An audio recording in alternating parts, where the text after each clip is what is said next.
Pulling அது எப்படி பண்ணுறது? காலை எழுந்ததும் எதுவும் சாப்பிடாமல் இதயம் வளத்தை வாயில ஊத்தி நல்லா கொப்பளிக்கணும். அப்புறம் அதை துப்பிடணும். இதுதான் ஆயில் புல்லிங்.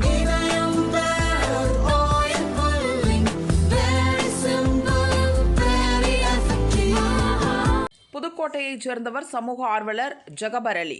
சட்டவிரோத கல் குவாரிகளுக்கு எதிராக போராடி வந்தார். குவாரிகள் தொடர்பாக போலீஸ், வருவாய்த்துறை அதிகாரிகளிடம் தொடர்ந்து புகார் அளித்து வந்தார். சட்டவிரோத குவாரிகள் பற்றி புகார் அளித்ததால் ஜகபர் அலியை லாரி ஏற்றி கொலை செய்ததாக கூறப்படுகிறது.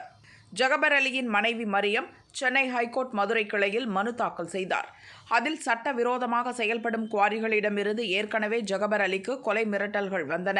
இது தொடர்பாக போலீசில் புகார் அளித்தும் வழக்கு பதிய தயக்கம் காட்டினர். சாலை விபத்தில் கணவர் இறந்ததாக வழக்கு பதியப்பட்டது. அது திட்டமிடப்பட்ட படுகொலை. உடற்கூறாய்வு அறிக்கை, வீடியோ பதிவு தரப்படவில்லை. 10 நாள் கழித்து உடற்கூறாய்வு சான்றிதழ் தந்தனர். முதலில் நடந்த உடற்கூறாய்வு உரிய விதிகளை பின்பற்றி நடக்கவில்லை. எனவே ஜகபர் அலி உடலை தோண்டி எடுத்து எக்ஸ்ரே, சிடி ஸ்கேன் எடுத்து மறு உடற்கூறாய்வு செய்ய உத்தரவிட வேண்டும் என மரியம் கோரியிருந்தார். இந்த மனுவை நீதிபதி நிர்மல்குமார் விசாரித்தார். உடற்கூறாய்வு செய்த டாக்டர் ஆஜராகினார்.